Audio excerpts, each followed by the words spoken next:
算係一個我哋公司一個最好嘅投資嚟嘅。點解咁講呢？因為我哋用咗 Odoo 之後呢，我哋公司嘅業務流程上真係順暢咗嘅，同埋用嗰啲同事呢，其實都 feedback 翻嚟，其實話用得順暢嘅，同埋用得開心。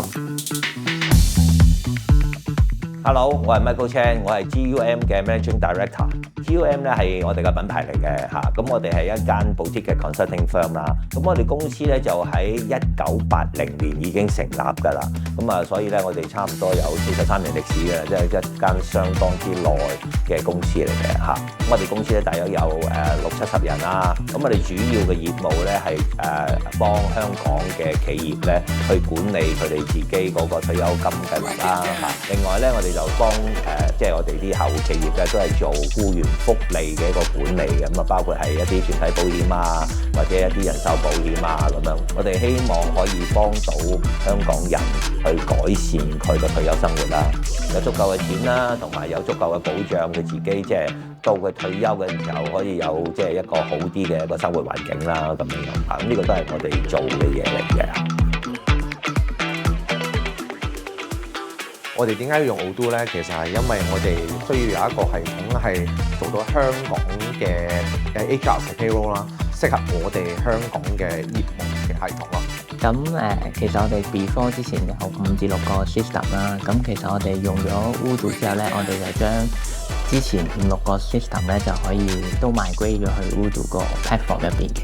咁可能包括有accounting 啦，有 billing 嘅 sales 嘅 invoice 啦，有 CRM 啦，有我哋 HR 嘅 expense 啦、payroll 啦、employee module 啦、appraisal 啦，同埋 recruitment 嘅。咁我哋而家就可以用一個 platform 去處理晒我啱啱本身要用5至6個 system 去處理嘅嘢，咁就會慳咗好多嘅時間嘅。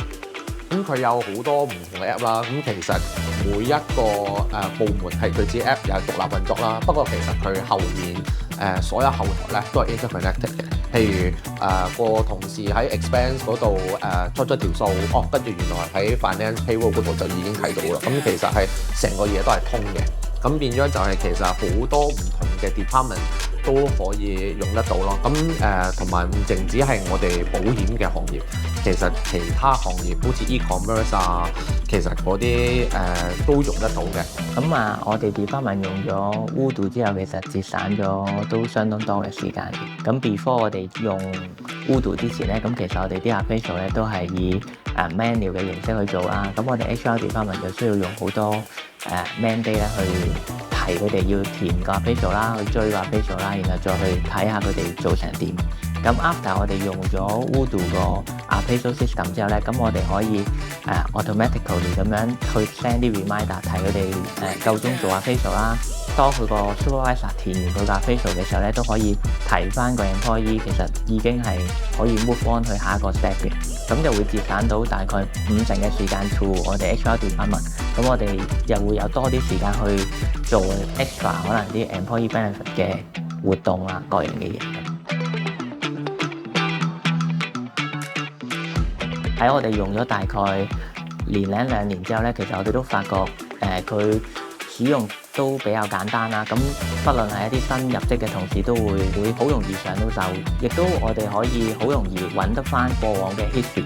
一個 department 咧，我哋可以好容易去睇到我下面嘅同事仔做完嘅 output， 我可以好容易喺一個 digitalize 嘅 platform 裏面做 review 啦。